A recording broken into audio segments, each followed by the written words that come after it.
Bonjour, je m'appelle Andy et bienvenue au Kendo Show. Aujourd'hui, on va parler de 5 choses que vous avez besoin de savoir avant de commencer le kendo. Avant de commencer, je veux juste être très clair que j'essaie pas de convaincre qui que ce soit de ne pas faire du kendo, c'est l'opposé en fait. Je veux juste m'assurer que toutes les cartes sont sur table avant de commencer. Alors, plein de gens commencent le kendo sans vraiment savoir exactement qu'est-ce que c'est. Alors, la vidéo est ici juste pour aider à combattre ça un peu. Et même si certaines choses que je vais vous dire ici sont différentes de ce que vous vous attendiez et vous dérangent un peu, s'il vous plaît, juste essayez quand même. Je vous pousse à le faire. Le kendo, c'est vraiment quelque chose de fantastique et il y a tellement de bienfaits. Alors, sans plus tarder, commençons avec les 5 choses que vous devez savoir avant de commencer le kendo.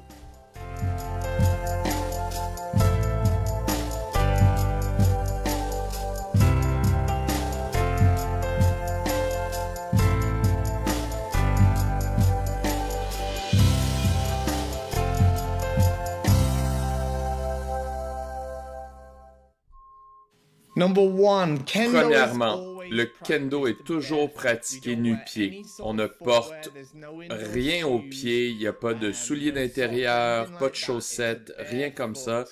C'est vraiment une activité nu-pied. Alors, nous sommes toujours nu-pieds. Des fois, s'il y a une blessure, quelque chose comme ça, il y a des sortes de chaussettes spéciales qu'on peut acheter qui couvrent le devant du pied, mais généralement, on pratique toujours nu-pied. Et il y a certaines choses qu'on peut pas porter pendant les tournois, par exemple. Les tournois sont presque toujours entièrement nu-pieds. Je sais que dans certains arts martiaux, il y a des souliers d'intérieur qui peuvent être utilisés comme des chaussettes, des tabis, mais il n'y a rien comme ça pour le kendo.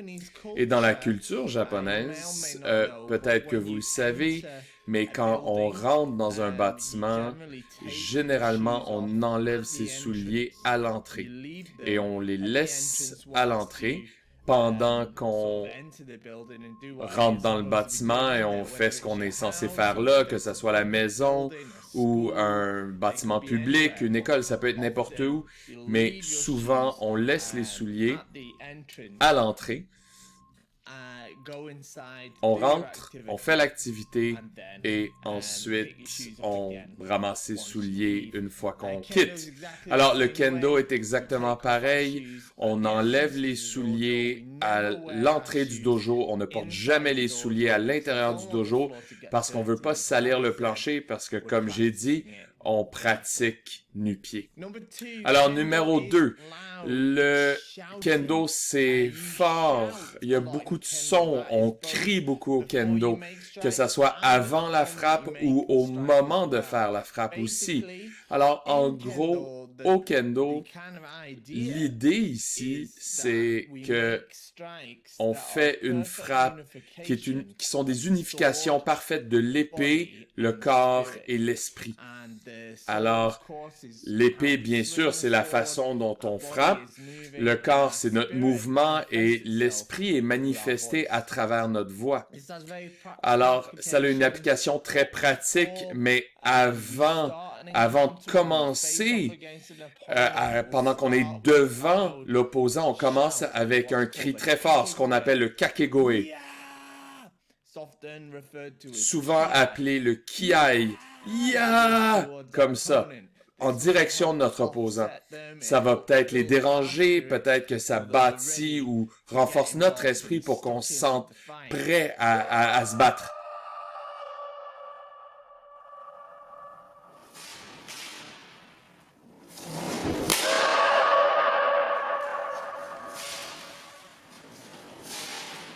Aussi, quand on fait une frappe, on appelle la frappe. Pas avant de faire la frappe, parce qu'ils vont savoir qu'est-ce qu'on va essayer de frapper. Mais au moment de faire la frappe, au moment que la frappe atterrit, on crie la cible. La cible, c'est men, la tête. Côté, l'avant-bras. Do, that's the body. C'est le corps. Et tsuki, c'est le coup d'estoc à la gorge. Alors, on fait pas vraiment cette technique-là avant plus tard. Mais ça veut dire que quand on frappe la tête, on crie « men ». Ou quand on frappe l'avant-bras, on appelle ça « kote ». Et si vous frappez le corps, on appelle ça « do ». Do, comme ça. Et le coup à la gorge s'appelle tsuki. Alors, tsuki, comme ça. Alors, il faut s'habituer à crier. Au début, ça dérange. On sent un peu mal quand on le fait. Je comprends. Quand j'ai commencé le kendo, je me sentais mal quand je le faisais, mais tout le monde fait ça. On arrive à un point où on s'y habitue et ça devient plus facile quand on commence à porter l'armure et vous avez un masque. Mais oui. Je comprends que c'est un peu embarrassant au début, mais quand on passe à travers, définitivement, on s'y habitue et vous n'allez pas vous sentir si mal.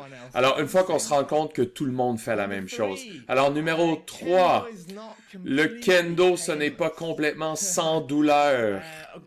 OK. Alors, on a l'armure qui s'appelle le bogu ou le kendogu. C'est là pour nous protéger des frappes du shinai, de l'épée en bambou. Et ces frappes-là, généralement, ne font pas très mal. Ça dépend de la force de la frappe de l'autre personne. S'il frappe trop fort, ça peut être un peu douloureux. Mais le bogu lui-même, l'armure elle-même, est généralement bonne à vous protéger. Il y a d'autres choses, par contre, qui font mal. Et des fois, les choses comme les blessures aux mains, d'utiliser le shinai beaucoup. C'est un peu comme quelqu'un qui fait de la guitare. Moi, je fais pas de guitare, mais j'ai entendu dire que les joueurs de guitare vont avoir des petites blessures au bout de leurs doigts, de peser les cordes. Jusqu'à temps que la peau devienne plus dure. C'est la même chose se passe au kendo. On a tendance à avoir des blessures ici jusqu'à temps que la corne commence à se former. Comme ici, j'ai sur mes mains, je ne sais pas si vous pouvez voir sur la caméra, mais j'ai de la corne ici. Et donc, éventuellement, on n'a plus de blessures avec la pratique. Même chose sur les pieds, malheureusement, surtout si la façon d'utiliser les pieds n'est pas parfaite, si votre travail de pied n'est pas parfait, c'est facile pour la peau de se déchirer en dessous du pied. Et c'est juste une question de temps pendant que vous améliorez la technique, ça va arrêter d'arriver, en fait. Naturellement, c'est un art martial à plein contact. Alors, des fois, il y a des accidents, les gens tombent, les gens s'étirent des muscles. Ça, c'est probablement la cause de blessure la plus courante, comme des étirements, des claquages, ce genre de choses-là. Ouais, si on tire un muscle, ce genre de blessure-là, des fois, on va tomber. Mais souvent, les frappes elles-mêmes, quand c'est raisonnable, si quelqu'un est un peu trop intense avec les frappes, des fois, ça peut faire un peu mal. Mais ça, c'est juste une belle façon de se rappeler vous-même, parce que quand vous frappez quelqu'un, il faut se rappeler que un moment, ils vont vous refrapper aussi. Alors, numéro 4, probablement le point le plus controversé. Le kendo ne va pas vous transformer en duelliste expert ou samouraï ou un épéiste parfait. J'en ai déjà parlé sur mon post ici, mais en gros, le kendo, c'est la voie du sable, c'est la traduction, mais l'objectif du kendo, c'est d'améliorer notre caractère à travers l'application des principes de l'épée. OK? Alors, ça, ce que ça veut dire, c'est ce qu'on fait, c'est qu'on essaye de surmonter nos propres déficiences, nos propres problèmes, nos propres troubles et améliorer notre propre caractère à travers un entraînement dur et rigoureux. et appliquer les principes de l'épée à ça. Ce que ça veut dire, c'est qu'on n'essaie pas de trouver c'est quoi la meilleure façon de gagner un combat d'épée. Le shinai, l'épée de bambou, ce n'est pas un remplacement direct pour un katana ou une épée japonaise. C'est la grandeur est différente, le poids est différent. Au lieu, ça existe comme un outil pour nous aider à arriver à quelque chose de plus. Pas juste se battre, mais en fait une amélioration de soi, puis aussi un apprentissage pour se respecter soi-même, mais aussi respecter les gens autour de nous. Je sais que ça a l'air d'être un objectif un peu vaporeux, mais ça fonctionne et c'est plein de bienfaits. Alors, si vous pensiez que vous alliez commencer le kendo et devenir un duelliste expert, je vous recommande quand même de l'essayer parce qu'il y a tellement de bienfaits avec le kendo. Et numéro 5, c'est le dernier ici. Numéro 5, c'est le coût du kendo. Combien est-ce que ça coûte faire du kendo? Définitivement quelque chose qu'on doit savoir. Alors, il y a l'équipement, mais il y a tout le reste aussi qui est attaché au kendo et sa pratique. Et oui, ça coûte de l'argent. Alors, la première chose auquel il faut penser, c'est les coûts de pratique. Alors, quand vous allez dans un club de kendo, le club, généralement, loue un espace d'un autre corps. Ça peut être une école ou un centre sportif. Des fois, il y a des clubs qui sont propriétaires de leur propriété, mais c'est très rare, ça. Mais même dans ces situations-là, ils ont aussi des coûts eux-mêmes à couvrir, des factures à payer, ce genre de choses-là. Alors, ce que ça veut dire, c'est que pour avoir un club de kendo dans ce centre de pratique, ça veut dire que ça va coûter de l'argent. Alors, généralement, la plupart des clubs ont un frais de pratique, une cotisation. Ça va dépendre de où ils sont, mais aussi les autres coûts qui sont payés par le club. Et je ne sais pas où vous êtes dans le monde. Alors, peut-être que votre monnaie varie, mais ça peut être de quelques dollars par cours, 5 à 10 dollars par cours, ou les euros, 5 à 10 euros, les pounds des livres. Mon accent vous dit que je suis britannique, alors ça va être les pounds. Mais peut-être qu'il va y avoir un frais mensuel, 25, 30, 40, 50 par mois. La meilleure chose, c'est de vraiment parler au club et découvrir c'est quoi. Et peut-être qu'ils vont même l'avoir sur leur site web. Et pour pratiquer le kendo de façon sécuritaire, il faut tous être assurés. Et ça, généralement, c'est fait à travers les fédérations de kendo. Alors, les fédérations fonctionnent d'une certaine façon qu'il y a une fédération internationale qui gouverne le kendo à travers le monde. Et ensuite, il y a des fédérations membres qui sont attachées à tous les pays. Et eux sont liés aux fédérations internationales. Et ensuite, les fédérations par pays gouvernent le kendo dans ces pays-là. Et dans certains pays où il y a plusieurs personnes qui pratiquent, il y a peut-être des sous-fédérations. Alors, par exemple, une fédération régionale ou même encore plus, une fédération par ville peut-être. Alors, ces fédérations demandent souvent un frais d'adhésion, c'est souvent un frais annuel.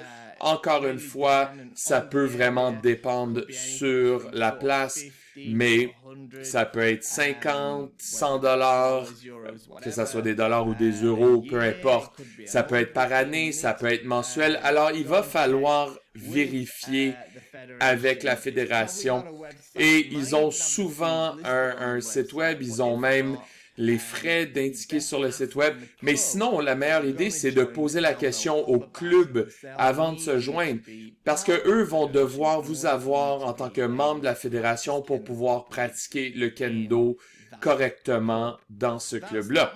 Alors, c'est pas de l'argent perdu parce que les frais à la fédération souvent veulent dire que vous êtes légitime en tant que pratiquant de kendo et que vous pouvez aussi participer dans les choses comme les tournois, les examens de grade. On a un système de grade au kendo. C'est pas comme certains arts martiaux où il y a différentes ceintures de couleurs. Alors, on n'a pas d'expression extérieure des grades. grades, mais généralement, vous avez une série de Q, de grades de Q, qui est généralement serait la représentation des ceintures de couleur, comme dans le karaté ou dans le judo. Mais ensuite, il y a les dan, qui seraient représentés, par exemple, la ceinture noire. Et comparativement aux autres arts martiaux comme le karaté, le judo, en fait, le premier dan, qui serait le premier ceinture noire, est généralement un niveau plus bas que d'autres arts martiaux. Ça prend pas tant de temps que ça à se rendre au premier dan, parce que on considère que les dan plus élevés, c'est vraiment nos grades plus seniors. Puis là, naturellement, il y a l'équipement. Alors, si vous regardez le kendo, vous pouvez voir qu'il y a beaucoup d'équipements. Et généralement, l'équipement, c'est le shinai. Ça, c'est une épée en bambou qu'on utilise pour les pratiques de frappe. Et il y a le bokuto ou bokken, qui est une épée de bois dur, qui est utilisée pour les katas, mais jamais utilisée pour frapper les gens. Et peut-être un sac, un étui pour les mettre dedans. Ça serait les premiers morceaux d'équipement au début. Mais peut-être pas la première fois quand on va au club. Beaucoup de clubs en a qui peuvent prêter pour les premières semaines, par exemple. Alors, un uniforme ou kendo-gi ou hakama, ça c'est le gi c'est le haut et le hakama c'est le bas. C'est généralement pas demandé pour les premiers mois. L'armure ou bogu ou kendogu serait pas nécessaire pour plusieurs mois avant de commencer votre pratique du kendo. Et comme n'importe quoi dans l'équipement, il y a une grande différence au niveau des prix de l'équipement. Ce que moi je dirais, c'est que si vous êtes très sérieux à propos du kendo, allez pas trop cheap dès le début, trop pas cher. Il y a des endroits où on peut trouver de l'équipement très pas cher. Mais à moins de vouloir l'acheter 2 fois, vous êtes mieux des fois de dépenser un peu plus au début et ensuite trouver quelque chose qui va vous durer un peu plus longtemps. Alors, naturellement, le plus gros paiement, ça va être l'armure ou le bogu. Il y a plusieurs options disponibles pour ça. Il y a des options très pas chères en ligne et même il y a des gens qui l'achètent seconde main. Et même si ça peut être comme une belle façon de sauver de l'argent au début, ce qui arrive généralement, c'est que les gens se rendent compte qu'ils doivent acheter une autre armure à l'intérieur d'1 ou 2 ans. Ça, c'est parce que la qualité est tellement mauvaise ou ça fait pas. Ils sont pas capables de pratiquer sérieusement ou certainement pas assez pour passer à travers les grades ou les tournois. Alors, il faut certainement pas aller trouver l'armure la plus chère qu'on peut trouver, mais définitivement, ça vaut la peine de mettre un peu d'argent de côté pour trouver quelque chose qui va vous durer, pour pas être obligé d'en acheter 2 fois. Alors, ça, c'était les 5 choses que vous devez savoir au sujet du kendo. Si vous voulez commencer le kendo, je pense que vous devriez le faire, même si certaines de ces choses-là sont à l'opposé de ce que vous vous imaginiez au début. Mais définitivement, allez au club, essayez et assurez-vous de vous souscrire au Kendo Show. Je fais beaucoup de contenu sur le kendo et maintenant que vous commencez le kendo, vous allez apprendre beaucoup des vidéos que je publie. Alors, définitivement, ça vaut la peine de regarder le catalogue parce qu'on a beaucoup de vidéos d'instruction sur les bases du kendo et peut-être même certaines techniques plus avancées. Et je mets aussi les Kendo Rants où je prends des questions. Les gens mettent des questions dans les commentaires sur notre page et notre groupe Facebook et je réponds à ces questions-là. Et finalement, ce canal est rendu possible à cause de KendoStar. Alors, kendostar.com, c'est un site web d'équipement de kendo. Je vous ai parlé du coût d'équipement plus tôt dans la vidéo. Vous pouvez aller sur kendostar.com maintenant et vous pouvez trouver exactement c'est quoi les prix pour de l'équipement de Kendo de bonne qualité qui va vous durer longtemps. Alors, Kendo Store, c'est une compagnie que moi, j'ai commencé après avoir travaillé au Japon pendant plusieurs années avec plusieurs des manufacturiers les plus connus. J'ai découvert que c'était le temps de créer une compagnie de Kendo spécifiquement pour les pratiquants internationaux. Alors, toutes les commandes ont la livraison internationale gratuite et allez sur kendostar.com. Et n'oubliez pas d'aimer, partager, tout ce genre de choses-là. Et je vous vois tous la prochaine fois dans la prochaine vidéo. Merci d'avoir écouté.